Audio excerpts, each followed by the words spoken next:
Bell लिचु तालसज ए season रे किछि खाई नथिलु। जामकुळीर बारी आसिलारु पाईगलु। घर भितर थिली कौन बिक्री शुभुथिला बाल्कनी को जाई देखिली ट्रॉली रे बहुत सारा जामकुळी थिला। बेसी किछि न भाबी जल्दी से धाई गली 100 टंका रे अध किलो धरी पळई आसिली। जामकुळीर रेट ठीक लागुथिला, पाई जिबारु मन खुशी हेई गला। एक्चुअली कौन हुए भाषा तो टिके बुझी हुए ना, कौन फेरी आसीछि बोली जानि पारे ना। जामकुळी पूरा फ्रेश थिला, मीठा तो लागुथिला। लंका लुण देई चकटी देई बाल्कनी रे बसी खाई गली। पुओ पाई दीटा रखीदेली।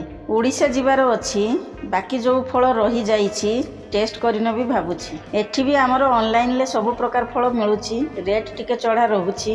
एइठी रहुछि पुणी आसीबी कहूछि। जगन्नाथ कृपारे समस्ते भलरे थांतु बोली जुहार करुछि। आसुछि रज होई जाओ जल्दी से सजबाज। दोली तो एठी टांगी हबनी, कोउठी दोली खेलैया को जीबी कमेंट रे जल्दी लिखि दियो।